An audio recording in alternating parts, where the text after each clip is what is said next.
1000 day trading challenge का आज था डे 73 और आज का पहला ट्रेड हमने लिया 9:24 में। 300 क्वांटिटी डेली जो हम लेते हैं उसी क्वांटिटी के साथ हमने ट्रेड का शुरुआत किया। 25,400 की पुट बाई किया तो उसका प्राइस क्या था 130 रुपीज़। तो चलिए चार्ट में देखते हैं इस ट्रेड को। तब निफ्टी में गया था, निफ्टी बिल्कुल यहाँ पे था। रीज़न क्या था ट्रेड लेने का, बिल्कुल मार्केट गैप अप ओपन होने के बाद 3 कैंडल ऊपर आ चुका था। ठीक है, तो उसके बाद मार्केट का लेवल हमने देखा 25,320। तो आज इतना यहाँ से देखा तो 25,300 में कॉल राइटिंग था, तो हमने यहाँ पे पुट बाई कर दिया और हमारा स्टॉप लॉस था 25,350। ठीक है, बिल्कुल यहाँ पे। तो उसके बाद मार्केट ने जैसे हमने ट्रेड लिया उसके बाद यहाँ से आप देख सकते हो कैंडल गिर गया। ठीक है, बट मार्केट यहाँ तक आया निफ्टी, बट हमारा जो टारगेट था ना, क्योंकि कल हमने 16,000 का प्रॉफिट किया है तो उसी सबसे कल लंबा टारगेट मिला था, तो आज भी लंबा टारगेट रखा था। तो कहीं ना कहीं मतलब इसको ब्रेक करने की हमें उम्मीद था कि इसको ब्रेक करेगा तो 25,270 वहाँ तक आएगा तो हम एग्ज़िट करेंगे। अगर आप प्रीमियम में देखोगे तो यहाँ पे ये वाला प्रीमियम हम देखो यहाँ पे, तो लगभग हमने ट्रेड को यहाँ से लिया था, बिल्कुल यहाँ पे।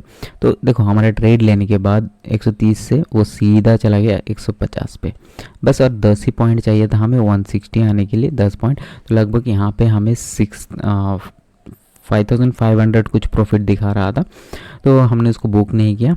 ठीक है, तो उसके बाद ये रिजेक्शन आ गया और रिजेक्शन आने के बाद वो नीचे आ गया। तो नीचे जैसे आया वो वहाँ पे अगर देखोगे निफ्टी में, चलो तो निफ्टी देखो यहाँ पे वापस वो इस कैंडल से ऊपर चले जाते हैं, बट हमारे स्टॉप लॉस को हिट नहीं करता है, बट वो ये जिग जग करने लगते हैं। बट देखो अफसोस की बात ये है मार्केट तो स्टॉप लॉस नहीं लिया, बट प्रीमियम में देखोगे आप यहाँ पे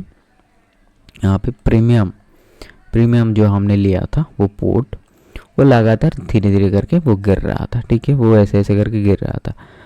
तो ऐसे ऐसे करके जब गिरा तो मैं यहाँ पे एग्ज़िट कर दिया इसको 112 रुपीज़ में। तो यहाँ पे जैसे देखो हर एक ट्रेडर का क्या होता है, अगर फर्स्ट ट्रेड लॉस में आता है तो नॉर्मली वो सेकंड ट्रेड करते हैं। तो ठीक उसी तरह हम सेकंड ट्रेड अटेंड किए हैं।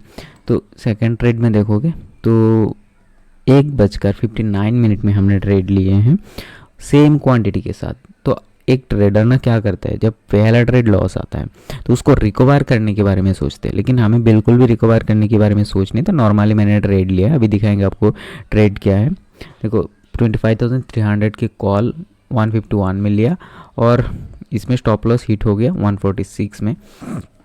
तो सबसे खतरनाक क्या होता है, अगर आपने कोई ट्रेड लिए हैं और उसमें अगर क्वांटिटी डबल कर दिया तो प्रॉफिट आ गया तो ठीक है, लेकिन वो ठीक नहीं है। आज प्रॉफिट आ गया, कल अगर अगेंस्ट में जाएगा ना तो बहुत बड़ा लॉस होगा।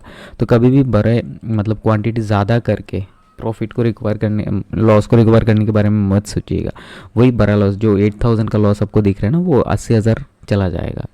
तो यहाँ से मैंने ट्रेड लिया, फिर यहाँ पे मेरा स्टॉप लॉस हिट हो गया इस कैंडल के द्वारा। तो उसके बाद मैंने वापस, उसके बाद देखोगे 2:01 में, ठीक है, वो जैसे ही हुआ मैं रिवर्स किया ट्रेड को पुट के साइड में सेम क्वांटिटी के साथ। तो देखो एक ट्रेड ठीक है लॉस हो गया, 2 ट्रेड लॉस हो गया तो ट्रेडर का दिमाग ख़राब हो जाता है।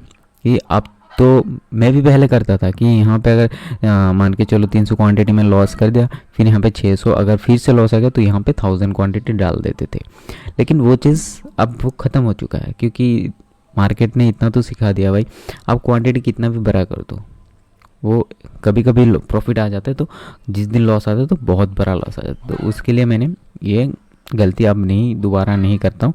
तो मैंने किया कि सेम क्वांटिटी के साथ ट्रेड किया, फिर देखो इसमें 4 पॉइंट स्टॉप लॉस लगा, क्योंकि देखो मेरा ऑलरेडी हैसियत ख़त्म हो चुका है।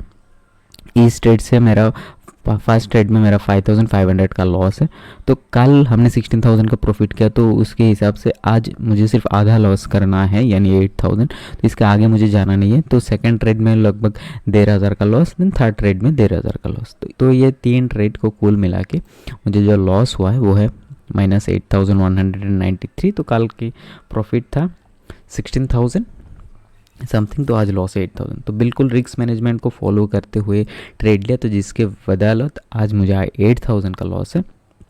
अगर मैं रिस्क मैनेजमेंट को फॉलो नहीं करता, इमोशनली क्वांटिटी साइज इंक्रीज करके ट्रेड करता, तो ये 8000 लॉस ना हो कि 80,000 लॉस हो सकता था, जो मुझे पहले होता था स्टार्टिंग के लेवल पे, कि मतलब हावी हो जाना मार्केट के साथ फाइट करते हुए। ओवर ट्रेड करना ठीक है, बट उसमें क्वांटिटी साइज को इंक्रीज़ करना ही लॉस का कारण बन जाते हैं। तो अभी काल मार्केट में क्या होगा तो देखते हैं, क्योंकि अभी 25,330, तो 300 के ऊपर मार्केट ने क्लोजिंग दिया है, तो ऑब्वियसली चांसेस यही है कि 300 के ऊपर ही गैप अप हो। ठीक है, तो अभी बाकी जो भी चीज़ है देखते हैं मार्केट के साथ। तो अगर आपको इस लॉस वाले दिन से कुछ सीखने को मिला है तो कमेंट करके ज़रूर बताना आपको क्या सीखने को मिला है। तो चलिए मिलते हैं अब डे 73 में। So thank you.